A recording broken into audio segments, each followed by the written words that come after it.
Dr. Nellerman, you've just put out a new report on the gorilla in conjunction with Interpol, the International Police Agency. Why did you call your report The Last Stand of the Gorilla? Well, basically the situation is that we fear that the gorillas may become extinct across large parts of their range within less than 10 to 15 years from now.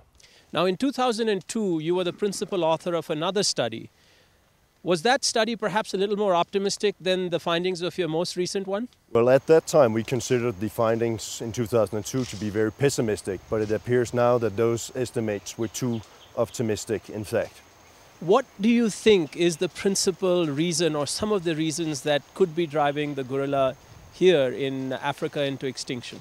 Well, what we're seeing now is not only an extensive logging and mining in many gorilla habitats, the spreading of the deadly Ebola viruses, but beyond everything, we're seeing a rise in bushmeat and in poaching on the gorillas.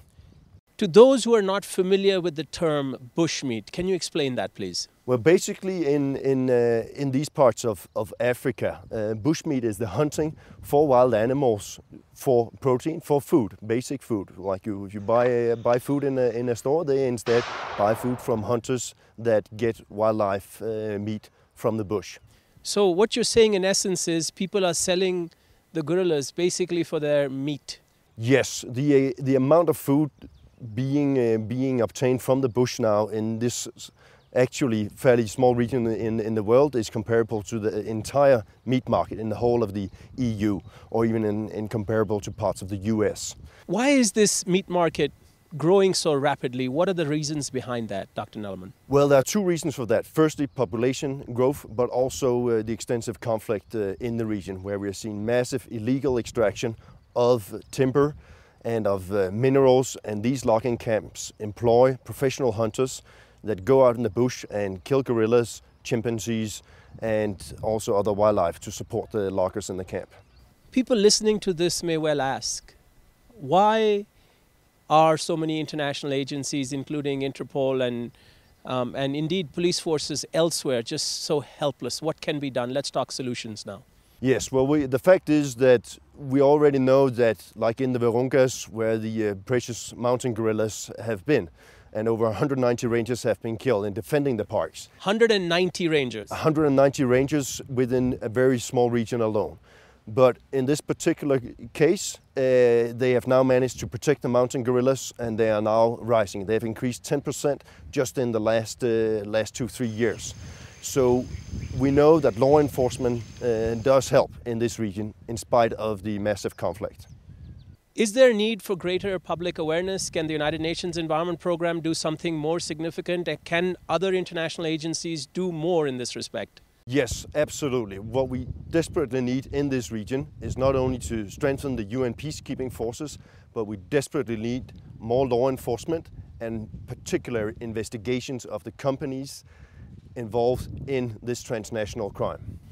Are these companies being supported or why aren't these companies being booked if environmental crimes are being committed? Well, up to now it's mainly been a discussion of corporate responsibility and ethics. But what is basically happening is these companies are solicit not only in environmental crime, but also in financing the conflict that are driving the gorillas to the last stand. Not to mention the hundreds of thousands of people that are being driven into refugee camps. Dr. Nellerman, when you write a report of this scope and this magnitude, certainly there must be some good news in it, or is there none? Well, the most exciting find is that in the middle of this conflict zone, we have just discovered the recent find of 750 new gorillas, which is a very significant finding. And the most scary find of this is that they're disappearing faster than we can actually survey them. So we also need support to more surveys in the region of these gorillas. Now, some of the footage that the United Nations Environment Programme has obtained through its field researchers, in particular Dr. Ian Redmond, shows these magnificent animals to be almost 2 to 3 times the size of a human being, correct? How big are they? Well, they can be up to a couple of 100 kilograms. The silverbacks, as we call them, the old males, are very magnificent. And I think the most important thing also to understand is that even though only a few gorillas are killed, the impact on the gorillas is very, very high due to their social life. You can compare it to losing a family member, how much impact that will have on your family from losing a father, losing a mother, or losing a child.